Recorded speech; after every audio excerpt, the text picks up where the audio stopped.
Hola, muy buenas noches con todas las personas que se pueden conectar, o buenos días o buenas tardes, dependiendo de dónde nos estén observando. Mi nombre es Richard Pitargote Rodríguez, soy médico imagenólogo, miembro de la Sociedad de Radiología y Diagnóstico por Imágenes de Manabí y soy docente de la Escuela de Medicina de la Universidad Laica Eroa Alfaro.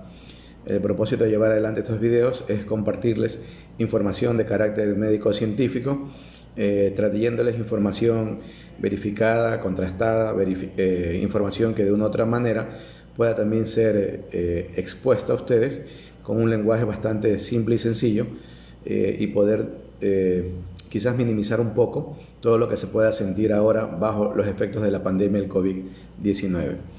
También pretendemos con estos videos de una u otra manera desmitificar, desterrar, cambiar este tipo de bulos, fake news o cualquier tipo de noticias que lleguen a nuestros dispositivos y que puedan alterar ya de por sí una cuarentena que para muchos se puede tornar en algo angustiante y apremiante.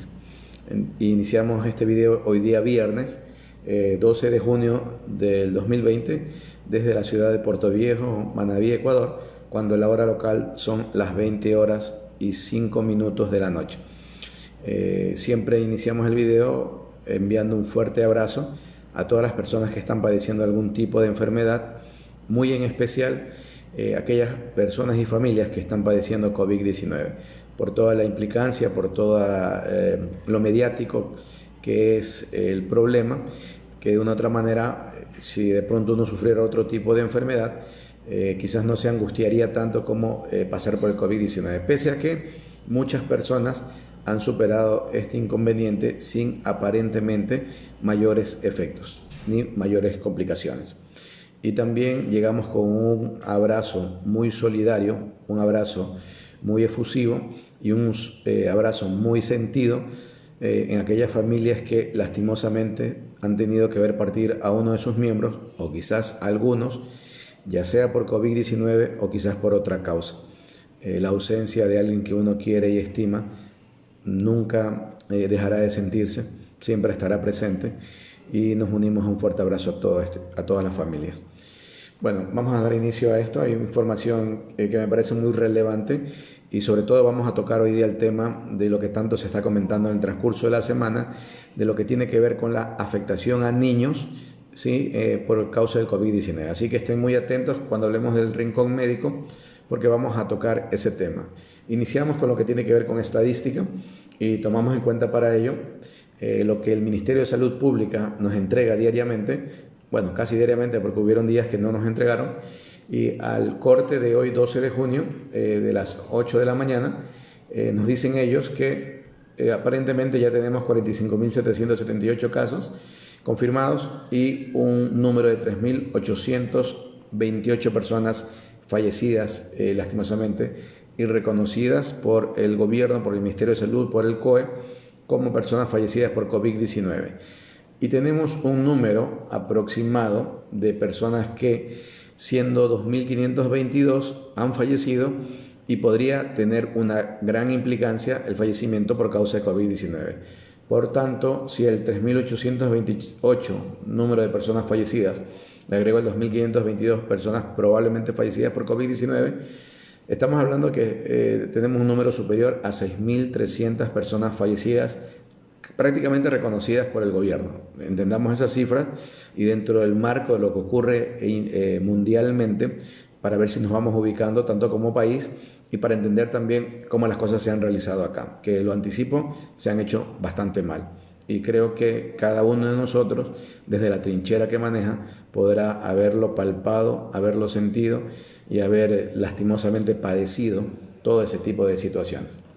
Vamos a tocar ahora el tema de estadística y para ello vamos a hablar también de la estadística a nivel mundial. Siempre nosotros hacemos referencia a cómo se encuentra el mundo, porque obviamente esto es una enfermedad que ha demostrado que no tiene fronteras, que no reconoce credo, sexo, no reconoce nada. O sea, de una u otra manera, si lo queremos ver, es una enfermedad que se podría decir que es socialista, porque ha afectado a todos por igual. Y obviamente, sin desconocer que no existía ningún país preparado al 100%, pero vemos el ejemplo de muchos países que lo han hecho muy bien, dentro de sus posibilidades, dentro de sus condiciones, dentro de todo lo que ellos puedan proveer y poder otorgar tanto a sus ciudadanos como a su sistema sanitario, lo han hecho bien. Caso contrario, también estamos los países que lo hemos hecho demasiado mal, en todo sentido, desde las respuestas que tienen que haber dado los órganos gubernamentales, los órganos de salud, hasta incluso la logística, incluso la forma de ir y avanzar en cuanto a contener y mitigar el problema que de una u otra manera somos conscientes no se lo ha realizado. Al momento, o sea, a hoy día viernes 12 de junio, de largo, sigue siendo Estados Unidos el país con mayor cantidad de casos. Y en esta estadística que nos manejan, ya ellos superaron los 2 millones de pacientes confirmados. Estados Unidos hoy por hoy tiene 2.044.572 en el primer puesto. Brasil se acerca escandalosamente al 1.000.000 de pacientes afectados y hoy Brasil tiene ya 828.810.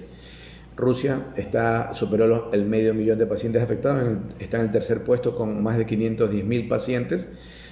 La India está en el cuarto puesto con más de 297.000, y yo es algo que les vengo diciendo ya hace algún ratito, no descuidemos lo que pasa con la India, porque nuevamente la India, al ser el segundo país en número de habitantes a nivel mundial, significaría que el crecimiento, y obviamente por la cantidad de individuos que lo habitan y el crecimiento exponencial que está teniendo, no sería nada extraño que en algunos días pudiera acercarse mucho a Rusia. Ha superado a todos los países que estaba delante de él y lo ha catapultado en el puesto número 4, con más de 297.000 pacientes.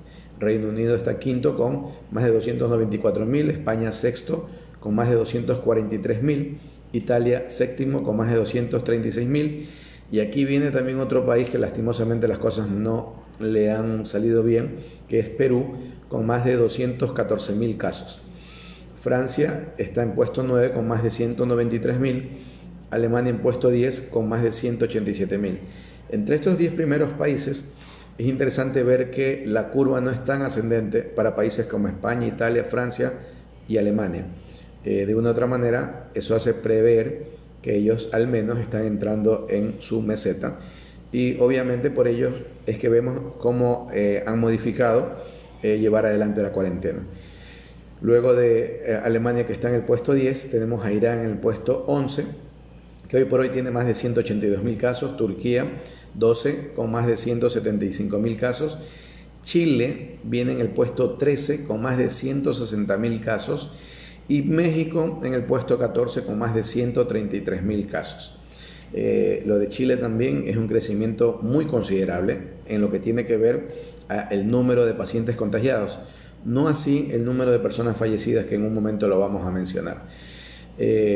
Bueno, en el puesto 15 ya se encuentra Pakistán, 16 Arabia Saudita, Canadá en el 17 con más de 99.000, casi tocando los 100.000 pacientes, y China se mantiene ahora en el puesto 18 con más de 84.000. Hoy por hoy tiene 84.220, y China venía manejando un número de 84.140, o sea que ha tenido una diferenciación de 80 casos para una población de 1.300 millones de habitantes, y que donde se originó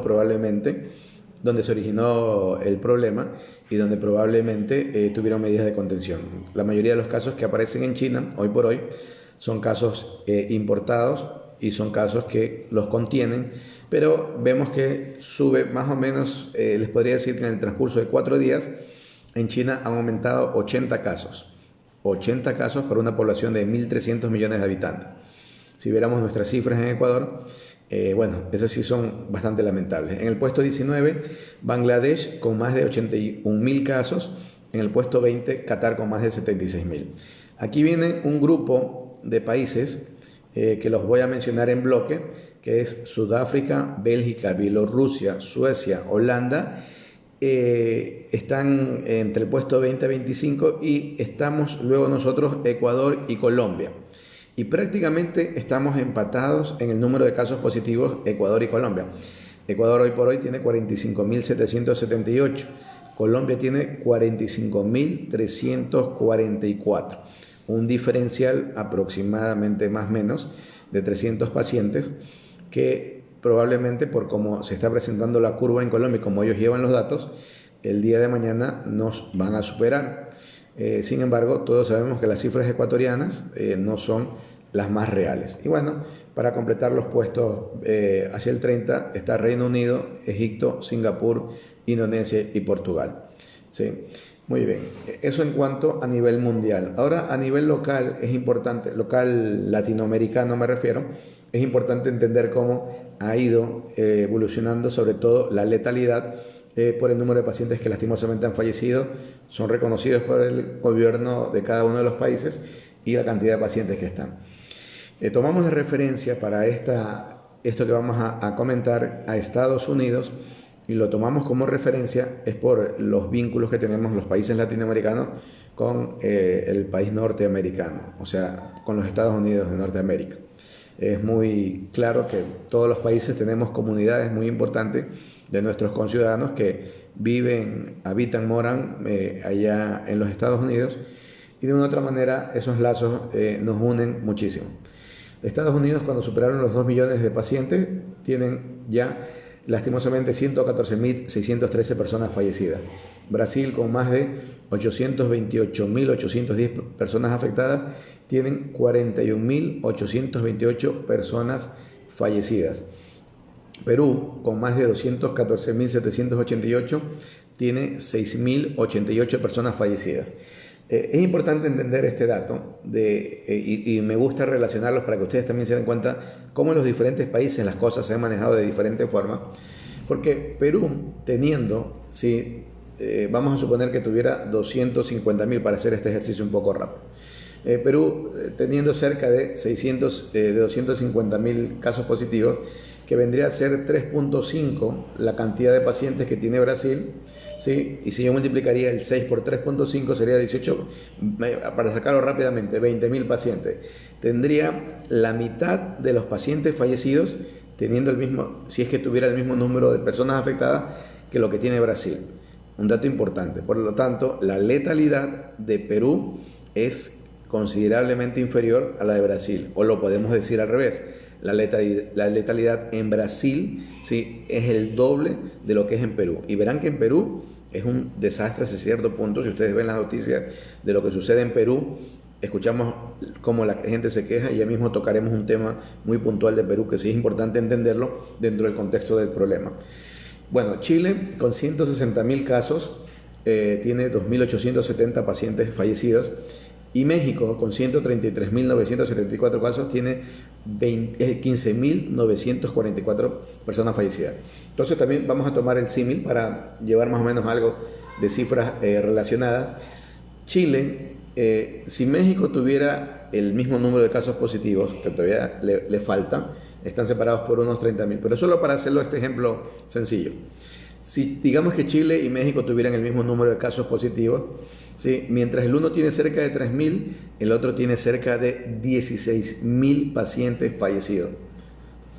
Entonces, si mis matemáticas son correctas, 6 por 3, 18, o sea, más o menos 5 veces la diferencia entre el uno y el otro, para bien o para mal. O sea, la letalidad chilena es 5 veces menor que la mexicana, o la letalidad mexicana es 5 veces peor que la chilena, como lo quieran ver ustedes.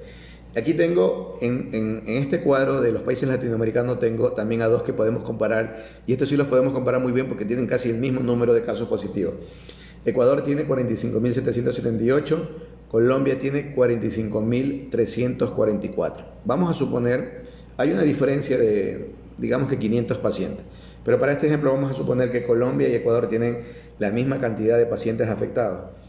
Cuando en Colombia, con este número de pacientes, tienen 1.562 personas fallecidas, en Ecuador, según la cifra oficial, tenemos 3.828, pero sumando los que probablemente son COVID, que es realmente COVID, tenemos 6.300 más o menos. Bueno, digamos que fueran 6.000, nada más. O sea, estamos 4 veces peor que lo que está pasando en nuestro querido país hermano de Colombia, ¿sí?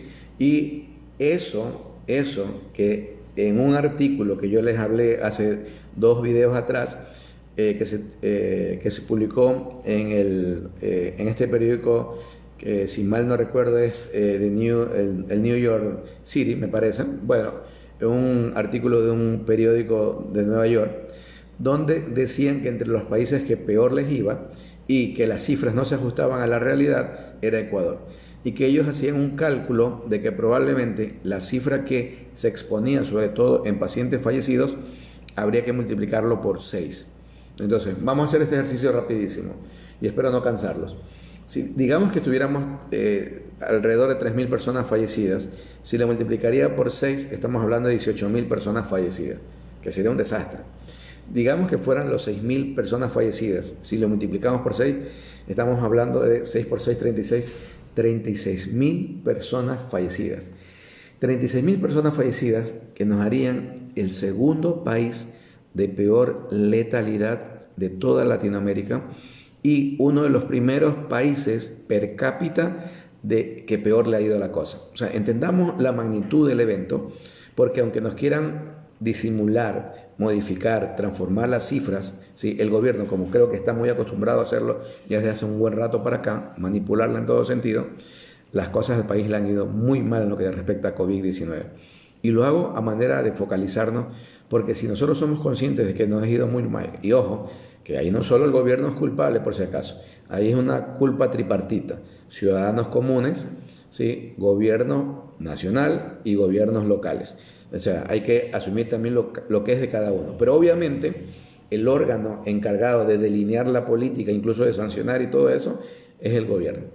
Y el órgano también encargado de velar por la salud y por la economía de todos nosotros es el gobierno. Y si ellos no han influido, ¿sí? Para que, tanto en el tema de salud, ¿sí? Pudiera uno sentirse tranquilo estando en cuarentena, porque si pasaba algo iba a haber una respuesta efectiva, y peor aún en el tema, mucho más delicado todavía, en el tema económico, porque si yo tengo la dicotomía entre quedarme en casa a evitar contagiarme y no salir para evitar, y no salir para evitar contagiarme exactamente, y salir de casa y buscar cómo alimentarme a mí y a mi familia, obviamente que gana muy de largo la situación de alimentar a la familia.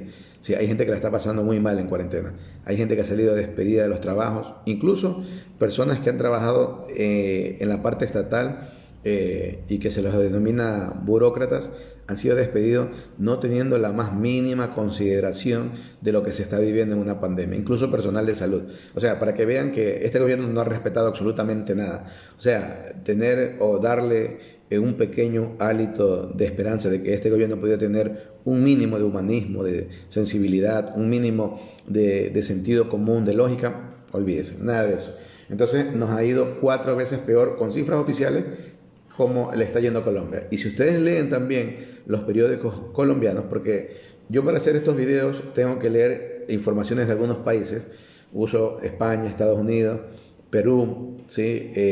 Colombia y Argentina, son los países que yo suelo entrar, y bueno, el Reino Unido y Rusia, con la situación de las noticias por sus agencias que ellos tienen. Entonces, si ustedes leen allí, también ven cómo existen estos conflictos en Perú, en Colombia, incluso en Chile también, ¿sí? Pese a que, al menos aparentemente, por la letalidad, allá la cosa se ha manejado aparentemente bien. Habría que ver luego si las cifras son reales en cuanto al número de fallecidos, ya sería otra cosa. Argentina ha tenido una escalada importante de casos positivos, hoy día tiene ya 28.764, pero la letalidad allá, dentro de todo, ¿sí? Se ha mantenido, no ha crecido a la misma escala que ha crecido el número de casos positivos. Ellos tienen 785 personas fallecidas. Igual si yo Argentina lo intentaría comparar con República Dominicana, que tiene 22.000, ellos tienen 28.000. Argentina tiene 785, acá en República Dominicana tienen 568 personas fallecidas. O sea, más o menos iría a la par con República Dominicana en cuanto a lo que están presentando. Y Panamá, con 18.586, tiene 418 personas fallecidas, y un país que le está tocando mucho los pies a Panamá es Bolivia. Ya Bolivia tiene hoy por hoy 16.165 personas afectadas y tiene 533 personas fallecidas. Ya Bolivia superó en el número de fallecidos a Panamá, teniendo incluso menos cantidad de pacientes afectados. Por lo tanto, la cosa en Bolivia tampoco se está manejando como uno esperaría que se maneje. Y aquí vienen los países que dentro de todo han manejado bastante bien esto y lo vemos por el número de personas fallecidas. ¿Sí? Son países que no superan el centenar de personas fallecidas. Y nuevamente, ¿qué me interesa a mí como país de todo este problema? ¿Sí? Porque si yo pongo a considerar el COVID-19, yo me doy cuenta que definitivamente, si yo considero una enfermedad que al 80% le dé sintomatología leve, que le dé sintomatología que pudiera incluso hasta ser asintomático, o sea, no le dé sintomatología, yo podría decir que la enfermedad como que no es tan fea como yo quisiera entenderla. Pero cuando yo veo la tasa de transmisión, sí, interesante, cuando yo veo el grado de complicación que tienen los pacientes y cuando yo veo la afectación que se da, sí, porque recuerden que ya el COVID-19 no se lo considera una enfermedad netamente pulmonar, se la considera una enfermedad ya multisistémica por toda la respuesta que puede dar o que puede generar en algunos pacientes. Por ello, yo como Estado, yo como gobierno, debería precautelar es irme con todo a que la salud, pero sobre todo la vida de mis conciudadanos se precautele, bajo cualquier situación. O sea, tengo que focalizarme movilizando economía, movilizando recursos, movilizando absolutamente todo para ello. Entonces, estos países que voy a mencionar son los que les ha ido mejor. No entremos en debates de tipo político ni nada por el estilo, porque a buena hora que en estos países que voy a mencionar hay países de derecha, de izquierda, entonces hay para todos los gustos. Usted elija cuál le gusta más. Entonces, entre los que mejores les ha ido, tenemos Cuba, 84 fallecidos, Venezuela, 23 fallecidos, Nicaragua, 55, Costa Rica, 12, Paraguay, 11 y Uruguay, 23. Sí, y lo digo en este orden porque va en el número de casos positivos que tiene. En ese sentido, Cuba tiene 2.233 y Uruguay tiene 847. Pero son los países que mejores les ha ido y ciudadanos de una u otra manera se sienten tranquilos porque saben que si ha habido un número pequeño de personas que hayan llegado a fallecer, consideran que usted, su entorno, su familia, tiene menos probabilidades de llegar a eso. En cambio nosotros estamos en una espiral de estrés, de angustia, porque vemos tanta gente que fallece y aquí ni siquiera el gobierno se pudiera atrever a engañarnos, porque lastimosamente existen redes sociales y cada uno de nosotros, y seguro que si están acá es porque tienen acceso a redes sociales, entonces están conectados por Facebook, cada uno de nosotros, mucha gente, y yo a mis pacientes incluso les recomiendo eso, cuando están funcionando su interno ser, su cerebro, su parte psicosomática, que es importantísimo en esto, está funcionando mal, lo primero que les recomiendo es desconéctese de las redes sociales. Porque si usted habla del Facebook y comienza a ver, la mayoría de las veces uno se deprime. Que murió fulanito de tal, que murió sutanito, que murió esto, que murió el otro. Yo de mi edad, estoy en el grupo de los 40, yo veo gente que ha fallecido de mi edad menor, ¿sí? La gente de los 50 igual, la gente de los 60 peor, la gente de los que pasa a los 70 años la ve todavía más fea porque ve la cantidad de sus amigos, sus conocidos de la edad, cómo se van despidiendo poco a poco. Entonces, sin lugar a dudas, eso a uno también le crea un sentimiento de incertidumbre, de pesimismo por momentos, de mala energía, y eso hace también que reaccionemos de cierta manera. Entonces, entendamos cuando hacemos análisis de cifras, porque es importante tener cifras claras, cifras reales, cifras honestas, que son tres cosas que el gobierno creo que no conoce eso, ¿sí? Claridad, honestidad, transparencia no conocen para nada, porque si no, no nos manipularían con las cifras.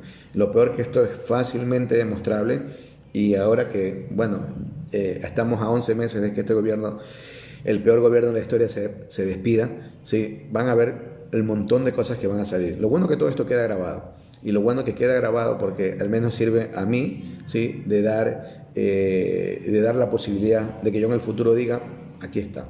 Sí, siempre se lo mencionó, siempre se lo dijo y sí, y no era una cuestión de que nos podían ver la cara, porque encima de todo nosotros estamos metidos en el tema de salud y sabemos perfectamente cómo se han dado las cosas. Y hay cosas que a veces uno no las dice ustedes podrán entender por qué. Pero cuando hay que decir muchas cosas, como por ejemplo la situación de desempleo que este gobierno ha asumido a un sinnúmero de personas, es imperdonable, ¿sí? De llevar adelante pagos de deuda externa, jugando carrusel económico, jugando con dinero nuestro, por más de $1.000 millones, son cosas que jamás se perdonarán. Y yo espero que algún día, ya con nuevos gobiernos, con nuevas autoridades, cada una de las personas culpables de todo esto tengan que pagar todo lo que han hecho y todo el sufrimiento. Porque la muerte de cada uno de nuestros ecuatorianos, de nuestros hermanos, de nuestros familiares, ¿sí? No pueden quedar así de esa manera. De pronto hubieron muertes que era inevitable que ocurrieran, pero hubieron muchas muertes que si hubiéramos tenido otra expectativa de desarrollo, otra forma de llevar adelante las cosas, no se hubieran dado. Y contra eso tenemos que ir. Muy bien, me aparto del tema estadístico y voy a entrar en un artículo bastante interesante que hay una página web que se llama Sataka y que saca cosas sobre todo que tienen que ver con tecnología. Y bueno, sacan también artículos que tienen que ver con connotación de salud y este me parece importante. Manda y coloca, hoy día tengo alguna información, voy viendo el tiempo y quizás avance un poco rápido porque me interesa hablar mucho del tema de los niños, porque hemos recibido bastantes comentarios y sobre todo bastantes preguntas sobre el tema de los niños. Y obviamente yo soy de las personas que considero que si tenemos que cuidar a un grupo especial más, tenemos que siempre cuidar más al grupo de los niños y de las embarazadas. O sea, ese es mi grupo prioritario. No digo que todos los grupos son importantes, todos, pero mi grupo prioritario siempre serán niños y embarazadas. Por encima de eso, cualquiera, ¿no? Ahí vendrán personas de tercera edad, todo, y los que quedamos siempre de último somos los hombres y que estamos en la edad madura, estamos ahí en cualquier cosa. Nosotros como médicos, cuando vamos a hacer la rural, ¿sí? Nos sortean nuestra plaza de rural. Entonces, las plazas de rural van por orden primero, creo que el 10 o el 20% de los mejores promedios de graduados. Luego salía el grupo de las personas vulnerables con algún tipo de problema, luego el grupo de las embarazadas. Entonces el último grupo que iba al sorteo era de los hombres solteros, para que vean en la escala. Entonces dentro de esa situación ocurre lo mismo en todo. 7 grandes preguntas sobre el coronavirus que aún no hemos sido capaces de responder y son imprescindibles para el futuro. Es interesante este artículo, porque primero comienza a hablar sobre los primeros 41 casos confirmados que se dio en China y que probablemente empezaron a tener síntomas el 1 de diciembre del 2019. Ya entre el 1 de diciembre del 2019 al 16 de diciembre probablemente se originó el brote, ¿sí? Aparentemente en el mercado de Wuhan y probablemente con todas estas teorías de que el virus originó en el murciélago, pudo haber saltado por el pangolín, entre otras creencias, y llegar al humano, como un paso intermedio. Entonces, el pangolín, en algunos artículos ya lo absolvieron, lo indultaron, así que quedó allí, pero es interesante ir entendiendo cómo se fue dando esta posibilidad. Entonces, en China se hizo 630 nuevas secuencias genéticas de coronavirus, incluso de murciélagos del sur de China, y analizaron el genoma completo de cada virus, y por ello no se sabe si corresponde a 639 especies de coronavirus o son parte del mismo. O sea, ahí comienzan las contradicciones en todo esto.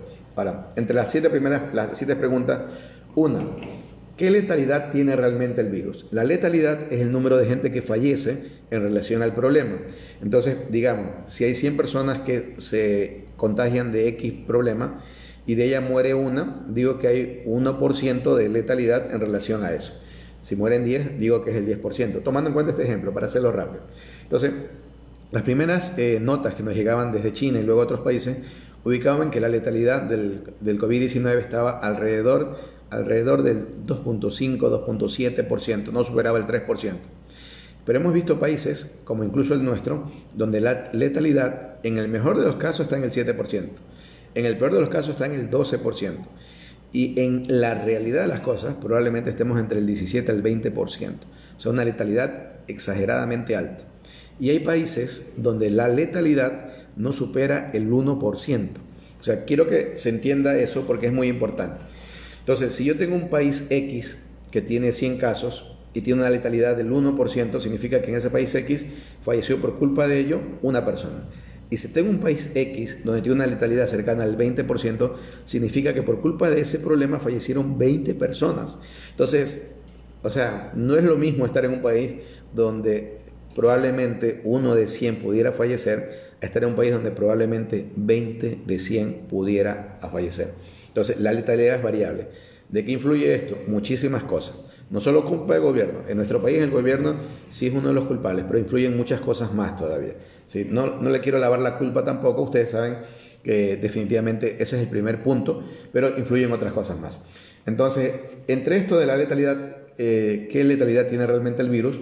El ejemplo más claro de esta polémica ocurrió el 17 de marzo del 2020, cuando España llevaba unos días de cuarentena e Italia estaba deshaciéndose en mitad de la pandemia. Ese día, una persona que se llama John Ioannidis publica en un paper en Ciencia Actual y dijo que la letalidad de la COVID era muy parecida a la de la gripe estacional y que paralizar al mundo por él era como si un elefante atacado por un gato doméstico salta accidentalmente de un precipicio y se mata por intentar evitarlo. Una posición que ha terminado por acabar con su prestigio, o sea, lo hicieron pedazos al pobre colega, porque definitivamente nunca fue eso. Entonces, no sabemos cuál es la letalidad del coronavirus, pero hoy por hoy la cifra más razonable es que esté por encima del 0.66%, de ahí por encima, y ahí es variable en todos los países como lo hemos manifestado. Muy bien, 1. 2. ¿Cuál es la dinámica exacta de difusión? Aquí tenemos otro misterio, ¿no? Durante meses las discusiones sobre cuáles eran las vías de transmisión del virus, sobre todo esta de la vía de aerosolis, protagonizaron un debate académico y hoy el consenso generalizado es que aunque la vía en aerosol es teóricamente posible, no es habitual. Y el mayor riesgo viene de la transmisión por gotitas de flujo respiratorio, lo que mencionamos siempre. Y en fin, tengo otras preguntas más que no las voy a desarrollar. Si ustedes quieren, pueden entrar a la página de shataka.com y van a encontrar el artículo que se denomina Las 7 grandes preguntas sobre el coronavirus. Digo esto porque me interesa más hablar sobre el tema de los niños, que me parece importante. Entonces, este otro artículo que se llama o se titula Los niños tienen una prevalencia de anticuerpos de la COVID-19 similar a los adultos, pero más del 99% presentan síntomas leves. Este estudio realizado en el Hospital Sant Joan de Déu revela, ese es en Barcelona, España, que el 17% de los, perdonen el catalán, pero porque es Sant Joan de Déu, creo que se pronuncia, pero en fin, que revela que el 17% de los niños que han tenido contactos con una persona enferma se han infectado. Miren, el estudio que lo hicieron en este hospital ha hecho el seguimiento de 724 niños y niñas que han convivido en el hogar con un progenitor positivo de coronavirus. El 17.5% de esos niños se infectaron por COVID-19, cifra similar a la de adultos contagiados por contactos en casas con un caso positivo que es del 18.9%. Cabe destacar que esta cifra es en España, por si acaso, porque si hiciéramos este estudio en Ecuador, les podría garantizar que el contagio supera tranquilamente el 60-70%. El hospital llevará a cabo un proyecto de investigación en los casales de verano para poder determinar la capacidad transmisora del virus que tienen los niños. Sí, este también estudio hizo una investigación materno-fetal en el cual analizan cuáles son los factores que determinan el riesgo de COVID-19 en una embarazada y, en caso de tener la infección, que ésta se presente de manera asintomática.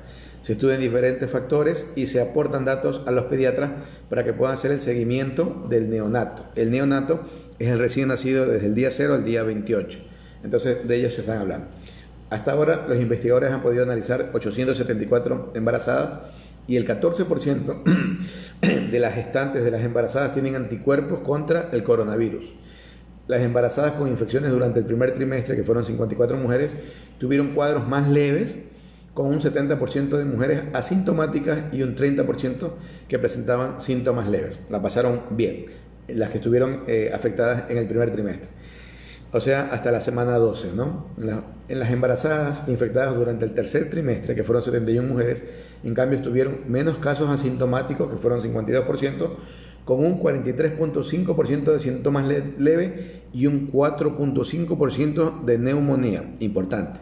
Y yo les había dicho que aquí, al medio local, nosotros hemos visto una relación entre mujeres embarazadas y tercer trimestre con un aumento del número de prematuros. No estoy diciendo que las mujeres embarazadas que se infecten en el tercer trimestre van a dar obligatoriamente casos de prematurez, no, pero sí hemos visto un aumento del número de prematuros, ¿sí? Niños que están por debajo de la semana 36 y que pesan por debajo de 2.500 gramos.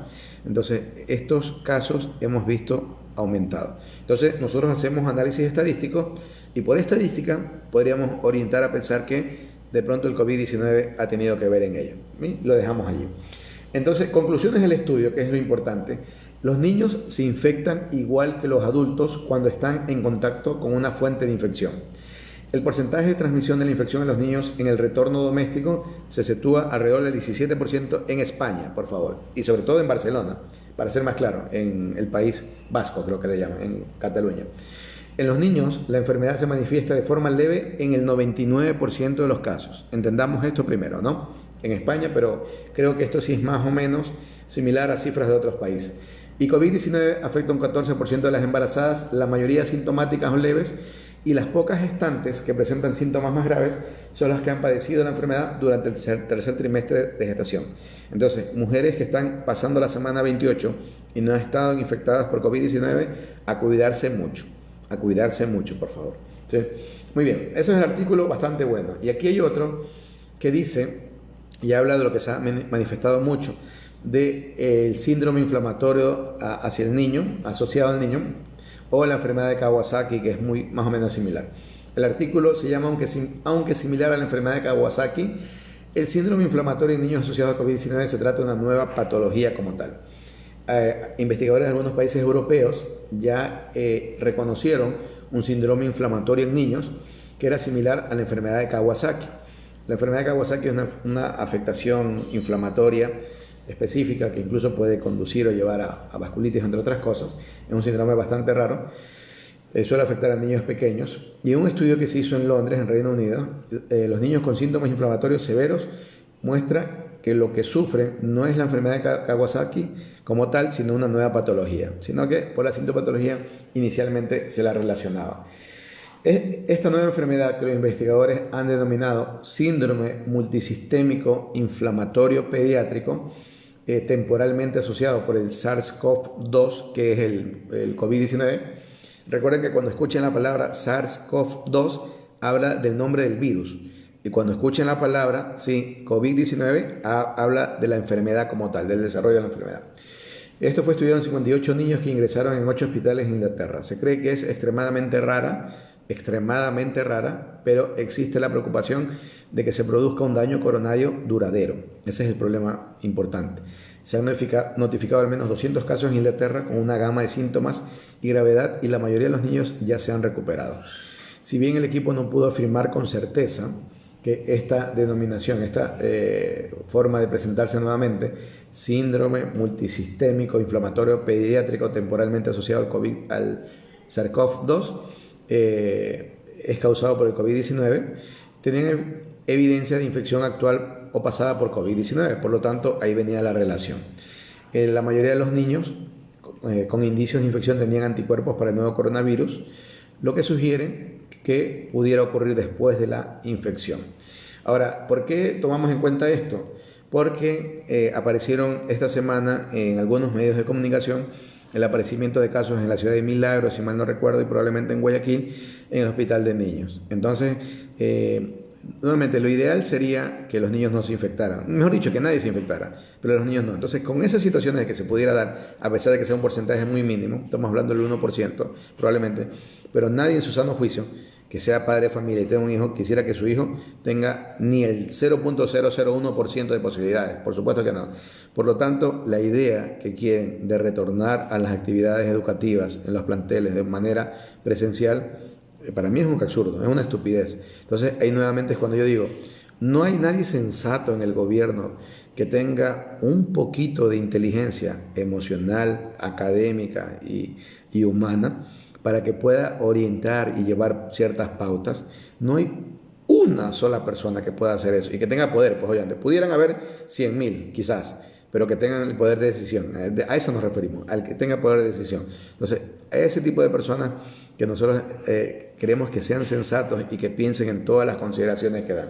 Y es más, en otro artículo se habla que el síndrome inflamatorio en niños asociado al COVID-19 parece más común entre menores de ascendencia africana, según otro estudio que se publicó en el The British Medicine Medical Journal, ¿sí?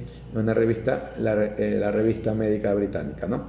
Entonces, me parece también interesante esta posibilidad. Sin embargo, dentro de lo que se ve no es significativamente relevante, pero está ahí la opción. Entonces, para mí era importantísimo hablar de este tema de los niños, por toda la connotación que tiene y el efecto y lo que ha ocurrido, y que obviamente nosotros como padres de familia, los que somos padres, tenemos bueno, desde mi punto de vista la dicha, ¿no? Porque habrá alguien que no es padre, pero no le llama la atención, está bien.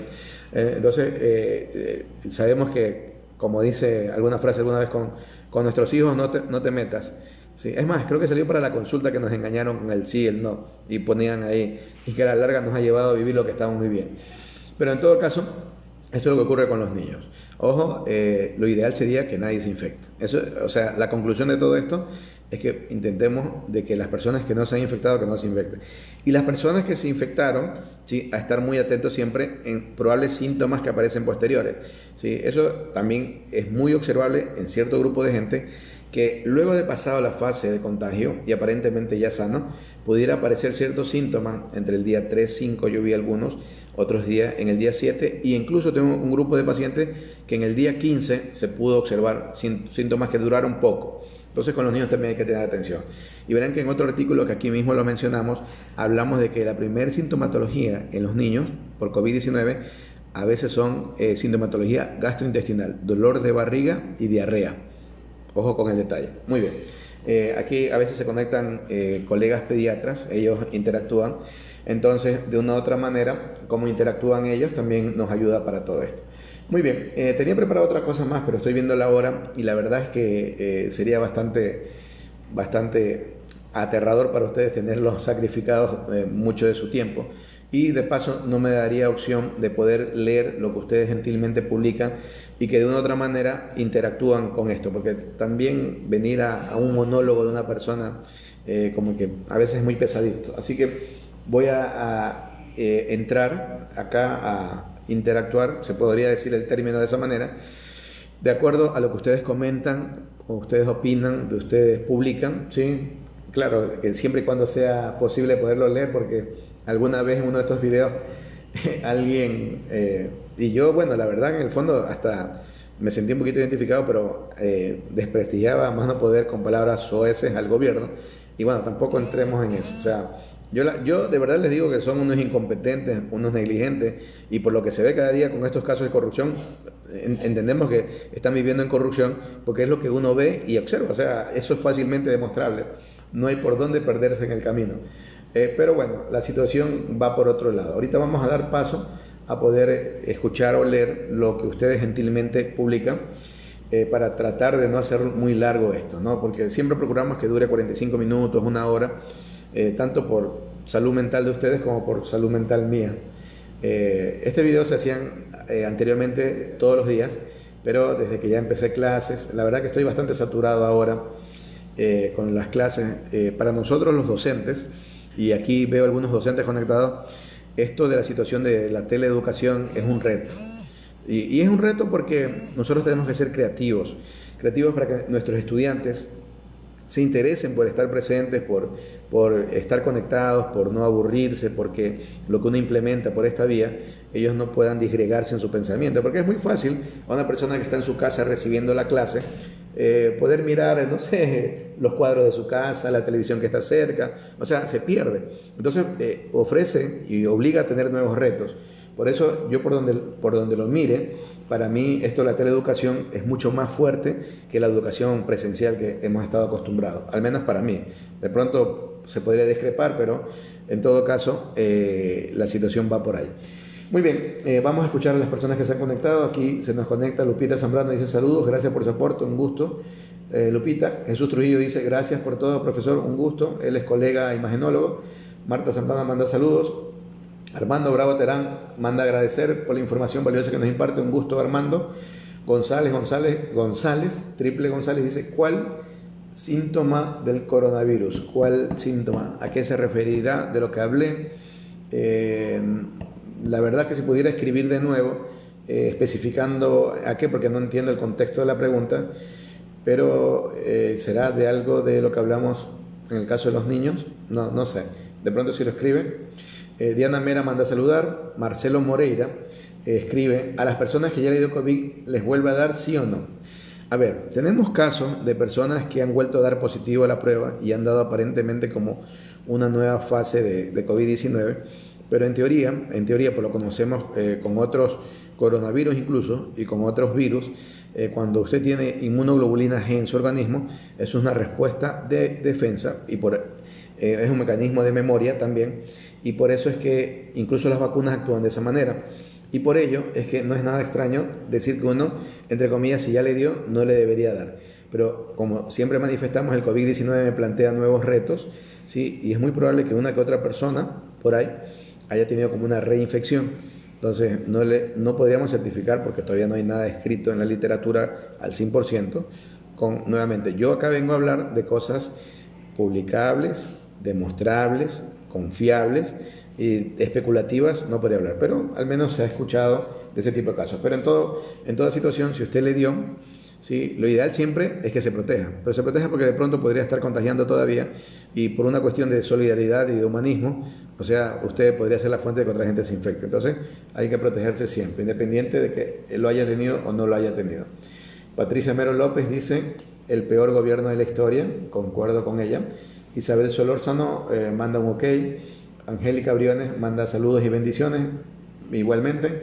Lupita Zambrano dice: ¿usted considera que es correcto que con el brote de la enfermedad que se está dando en los niños, el gobierno diga que ya puede regresar a las clases? ¿Sería un peligro inminente de contagio en los niños? Sí, a ver, yo justo había opinado de eso y vuelvo a ratificarme. Para mí sería un absurdo ahora pensar en un retorno a clases de la forma tradicional, y sería incluso un absurdo ahora hacerlo, porque escuché que podría ser semipresencial en algunos lugares. La verdad, lo que buscamos todos, incluso pasando semáforo amarillo o verde, es que no haya o que exista distanciamiento social. Y en una escuela lo que menos va a haber distanciamiento social. Entonces, para mí, y me ratifico, sí es un absurdo. Entonces, yo creo que las autoridades de educación tienen que unirse a las autoridades de salud, pero oír criterios de reconocidos pediatras, inmunólogos, infectólogos, todo, para que lleguen a consenso. No tomen decisiones a la ligera, decisiones que más tienen carácter politiquero que de otra cosa, porque eso nos está haciendo mucho daño. Todo lo que están haciendo ahora nos hace daño porque ustedes solo buscan hacer políticas, o mejor dicho, no son políticas, acciones politiqueras, y eso nos está afectando. Miren en el tema de economía, cómo ha sido golpeada la clase baja, la clase media, ¿sí? Y cómo hay gente aquí intocable, los banqueros. Díganme qué cosa a los banqueros, a más de pedirles de por favor que perdonen, que no les paguen por 2 o 3 meses y después les van a pagar. Nada, es el único favor. Tremendo sacrificio que han hecho los banqueros. O sea, no se sacrifiquen tanto. Este paso hay que darles una medalla, pues, por Dios. Pero es un absurdo. Estos tipos que son los que más ganan y que el año pasado, dentro ya de lo que se vivía, que se llama crisis, fueron los que más ganaron, ¿sí? Este año sean tan indolentes y sigan pensando en ganar, que son los que ganan. Usted haga una transacción, ¿cuánto le descuentan? 45 centavos, todo eso. Y ahora uno que no se puede mover porque está en cuarentena, lo que más hace son transacciones. ¿Sí? ¿Dónde está la posibilidad de que ellos no cobren absolutamente nada, al menos por estos meses? Eso se llama solidaridad. Igual con los servicios básicos, que es una estupidez del gobierno que al menos la luz eléctrica se siga cobrando en tiempo de cuarentena lo mismo. ¿Dónde está, pues? ¿Y dónde está la gente que nos defiende? ¿Dónde están las personas que deberían estar precautelando por todo eso? No hay, no existe. Entonces, nuevamente le digo, aquí son politiqueras, son decisiones politiqueras, y eso son las que nos condenan. Mauri Bravo Solórzano dice: recibo un saludo afectuoso, muchas gracias. Diosito y la Virgen lo bendiga tanto en su labor profesional como en su hogar, y muchas gracias por su aporte y sus conocimientos de la ciudadanía. Muchas gracias, bendiciones para usted, para su familia y para todos los que nos ven. Pati Méndez dice: bien dicho, no hay nadie coherente y con sentido común en el gobierno en el ámbito de salud. Estamos de acuerdo. Patricio Mero López, ¿sí?, dice: al menos en los que toman las decisiones, porque yo conozco mucha gente valiosa que trabaja en el ministerio, mucha gente valiosa, y yo estoy seguro que los comentarios de ellos, las sugerencias de ellos no las toman en cuenta. Ese es el detalle. Patricio Homero López dicen, editan todos locos, solo piensan en robarle al pueblo. Me imagino que dicen, editan todos como locos, solo piensan en robarle al pueblo, qué decepción. ¿Sí? Es igual, nos sentimos. Diana Mera, Marta Santana se ha unido. Maggie Zambrano dice, muchas gracias por tu valiosa información. Igualmente Maggie. Felipe Zambrano dice, excelente doctor como siempre, sus intervenciones lo mejor. Felicitaciones por su frontalidad y sensatez en el ámbito político. Sí, bueno, la verdad es que tiene connotación política, sí es verdad, pero es que lastimosamente la política es la que nos domina. Miren, ahora, yo en YouTube, cuando estoy navegando, veo que sale una propaganda del gobierno que supuestamente van a dar un crédito, que se va a entregar a microempresas, esto, lo otro, que se va a exonerar 6 meses de pago de impuestos, todo eso. Vamos a ver, pues, a cuántos les alcanza. Van a hacer una gallada nada más. Entonces, ese me parece una serie de absurdos que hay. Y si nadie reclama, nadie dice nada, pues bueno, va a seguir esto y peor todavía. Y eso creo que sí estamos siendo ahorita partícipes todos nosotros en no reclamar ni exigir derechos, ¿no? Marcela Cristina Escudero desde Argentina se ha unido. Armando Rodríguez Alvarado manda saludos, gracias. Lupita Zambrano se ha unido. Belis Anchuni y Evelyn también. Eric Villavicencio dice, ¿tiene relación el tipo de sangre con el COVID-19 porque las personas no se contagian? Sí, habíamos hablado ya algunas veces de eso, que aparentemente las personas tipo A sí tenían estadísticamente como una mayor incidencia frente a los otros tipos de sangre, pero a todos por igual, a todos por igual. Esto es como el pago de impuestos, que a todos nos toca, en mayor o menor medida. Se ha unido Ángela Tamayo, José Luis Guillén Rivera, el colega Wilter Leonor Soledispa, y aquí Marta Santana nos dice, estoy de acuerdo, debemos salvaguardar la salud de nuestros hijos. La educación virtual es un poco complicada, pero toca hacer lo mejor para educar a los estudiantes. Buen fin de semana, gracias por la información. Cálmese que se le sube la glicemia, ya me amalió, se dan cuenta. Pero bueno, esperemos que no se suba tanto. Es que yo soy diabético, pero bueno, hasta ahora, Dios gracias, controlado. Entonces, yo sí le tengo miedo al COVID-19, yo le soy honesto, yo soy personal de salud, soy expuesto, tengo un índice de masa corporal alto, soy diabético, y la verdad es que si a mí me diera COVID-19, que quizás me pudiera dar en algún momento, Dios quiera que no, pero bueno, yo sí me preocupo. Pero nuevamente, y aquí viene algo que les había hablado anteriormente, hay que agradecer mucho a la gente que se infectó y bueno, a la gente que lastimosamente falleció, porque en la parte médica, no solo en este país, en todos los países, se fue actuando o avanzando en relación a lo que se llama error-acierto. O sea, funcionaba bien algo, vámonos por aquí. No funcionaba bien algo, ya no nos vamos por allá. Y así fue avanzando. Entonces, importante entender eso, porque nosotros le debemos mucha gratitud a la gente que se contagió y mucho más a la gente que falleció. Y yo soy de la idea que en las ciudades, en nuestras ciudades, debería haber un reconocimiento a esas personas que de una u otra manera ofrendaron su vida por el COVID-19. Muy bien. Acá tengo otras apreciaciones y déjenme ver si han colocado algo más por acá. Acá dice Joana Moreira, doctor, ¿qué piensa del dióxido de cloro? El dióxido de cloro ya lo hemos tratado algunas veces, pero rápidamente lo voy a mencionar. Científicamente no hay nada demostrado, ¿no? Entonces es como, nuevamente, voy a esconder. Aquí tengo un té, agua de té. Entonces yo puedo decir, voy a dar agua de té a 100 personas que están infectadas y voy a ver cómo funciona el agua de té. Y veo que de 100 personas, 80 respondieron bien y 20 quizás no. Entonces digo, uy, el agua de té funciona porque 80 respondieron bien. Pero es la misma estadística que se da si no hubieran tomado agua de té. Entonces, del dióxido de cloro se habla mucho a favor e en contra, pero mientras no tengamos estudios serios que digan aquello, yo no puedo decir. Además que mucha gente, como está usando el dióxido de cloro, puede ser un atentado a su salud y puede ser una fuente de intoxicación. Tienen que tener mucho cuidado.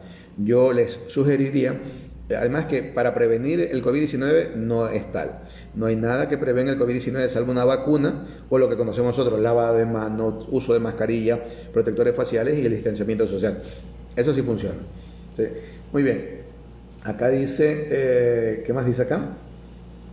Dice Jessica Mercedes Casallo Orihuela, si tienes hemoglobina 8, ¿qué hacer? Bueno, si tienes hemoglobina 8 está bien baja, anemia.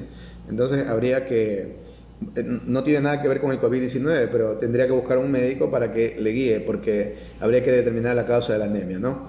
Generalmente, como usted es mujer y veo que probablemente es de edad de menstruar, siempre hay que descartar ese tipo de cosas, trastornos ginecológicos, y luego comenzar a descartar una serie de cosas. Pero con esa hemoglobina sería bueno que tenga una consulta médica, sí sería importante aquello, ¿no?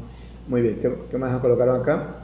Ahora sí pone bien, dice, tiene hemoglobina 8 y ahora tiene COVID.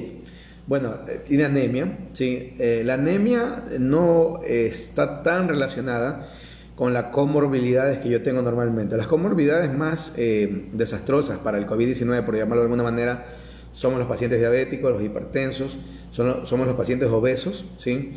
Y obviamente los pacientes que superan cierta edad.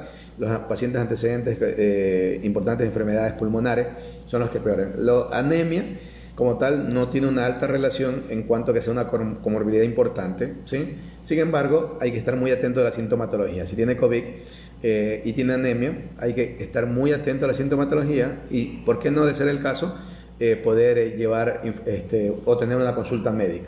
Muy bien, creo que eso es todo lo que han publicado y creo que también estamos llegando a la hora. Solamente voy a mencionar algo. El doctor Gonzalo Puyas Tapia, un colega médico de la ciudad de Quito, publicó una foto de él en el Facebook donde él se había contagiado de COVID-19 y había sido negativo, y ya había sido negativo en PCR, pero tiene todavía la IgG positiva, ¿sí? Y ya superó. Entonces él llamaba e invitaba a donar plasma convalescente para las investigaciones del suero hiperinmune que al menos en Quito estaba llevado adelante por la Universidad Técnica Equinoccial, la Universidad de San Francisco y la Cruz Roja. Acá en Manabí, sí, también en Solca, Puerto Viejo, el doctor Danilo Navarrete está llevando adelante. Así que los que quisieran donar sangre, habiendo tenido COVID-19 y ya siendo negativos, podrían ponerse en contacto con él. Si ustedes desean, me pueden escribir, que yo no tengo ningún inconveniente pasarles el contacto de él para que puedan ustedes aportar con eso, que sería muy, muy interesante. Y si no, también ayudar a la Cruz Roja, a los bancos de sangre, que créanme, se están necesitando mucha sangre, porque no solamente vivimos COVID-19, siguen existiendo las emergencias quirúrgicas, siguen existiendo las cirugías de emergencia, siguen existiendo un sinnúmero de cosas. Y es importante el aporte que puedan dar. Las personas que puedan hacer colaboración de sangre también, de verdad que sería gratitud para aquellas personas que las necesitan. Y aquellas personas que dentro de sus posibilidades y tienen comodidades, puedan, por favor, recordar a aquella gente que no tiene esas posibilidades, al menos para que puedan brindarles alimentos, que creo que es lo más importante ahora, ¿sí? Entonces, esa es una de las últimas recomendaciones. Aquí vienen otras preguntas, ya por irme, dice Patricia Zambrano, buenas noches, si estoy embarazada y me dio el COVID, no, pues no pasa nada. Si usted le dio el COVID y está embarazada ahora, no pasa nada, ¿sí? No pasa nada. Incluso si estuviera en el primer trimestre, en las primeras 12 semanas, hay una alta probabilidad de que le dé un COVID leve o sin mayor sintomatología. José Intriago dice, ¿por qué ahora el despertar se siente una flema o resequedad en la garganta? A ver, no entiendo si usted está contagiado o se contagió y tiene eso, porque si no se ha contagiado y se contagió y siente eso, porque de pronto no se está hidratando bien, tiene algún problema alérgico, de pronto, no sé, está teniendo alguna faringitis o laringitis, alguna cosa de eso. Ahora, si estuvo contagiado o está contagiado y está llevando el problema, puede ser parte de la sintomatología, ¿sí? Dentro de eso. Ángela Tamayo manda saludos. Ella es familiar mío. Joana Moreira dice también, en otros países personas que se han mejorado el COVID están donando plasma. Sí, aquí también en Ecuador. Es más, aquí en Puerto Viejo ya tenemos algunas personas que recibieron la terapia del plasma autoconvalescente y les ha ido muy bien, ¿sí? Veo que el tema del plasma autoconvalescente también han llegado nuevos aportes. El día domingo lo vamos a tratar ese tema, así que si se pueden conectar el día domingo sería interesante. Dice aquí, lo mejor de mí eres tú, así se denomina, manda saludos, muchos saludos también. Y bueno, ya vamos terminando esto. Y agradecer siempre, hoy día hemos tenido una buena acogida. Estos videos están siendo llevados en directo los días miércoles, viernes y domingo, 8 de la noche. Y si ustedes desean, pueden ir dejando preguntas con anterioridad también, pero de una otra manera procuramos llevar la misma temática. Muchas gracias porque estén presentes. Recuerden que es muy importante que su cerebro, que su pensamiento también esté un poco libre de presiones, ¿no? A no angustiarse tanto, no estresarse tanto. Yo sé que la cuestión económica de una u otra manera nos agobia extremadamente, pero como he dicho muchas veces, ahora es el peor momento para enfermarse, ¿sí? Porque los hospitales saturados, sin una respuesta a veces idónea de la parte terapéutica, de la parte medicamentosa, entonces es uno de los peores momentos para enfermarse. Y si yo de una otra forma puedo evitar que eso ocurra, yo no dándome el problema, porque nuestro cerebro maneja todo y el pensamiento también. Entonces, si usted se deprime, se angustia, se estresa, créanme que va a comenzar a tener una serie de trastornos. Trastornos estomacales, trastornos colónicos, trastornos corporales, trastornos de tensión en cuello, columna, etc. Entonces, traten de cuidarse mucho en eso. Iba a estornudar, pero se me inhibió el estornudo. Estas sí son de las cosas, esto se parece al peor gobierno de la historia, de las cosas feas, ¿no? Eso cuando quieres estornudar y no puedes. Aquí se ha conectado Jinson Rodríguez Lord y dice, ¿es posible que haya un infectado en la familia y que no se contagien los demás? En España hablan del 17-14%, pero acá en Ecuador es muy raro que eso ocurra, ¿sí? Es muy raro que eso ocurra. Casi siempre el resto se contagia, sino que hay que esperar, hay que saber qué pruebas le hago y en qué tiempo le hago. Muy bien. Dicho esto, les mando un fuerte saludo. Me manda un saludo a una hijada. Saludo, estimada Marjorie. Muy bien, cuídense mucho. Espero que puedan tener un fin de semana de dentro de lo que se pueda, algo relajado, y que puedan pasarla de lo mejor. Gracias por estar presente. Si son creyentes, bendiciones. Si no lo son, muy buena energía para todos. Y recuerden que de esto tenemos que salir más fortalecidos. Y de esto tenemos que salir más autocríticos y mejores seres humanos. Porque si no, no habrá valido para nada esta pandemia ni esta cuarentena. Cuídense. Chao, chao.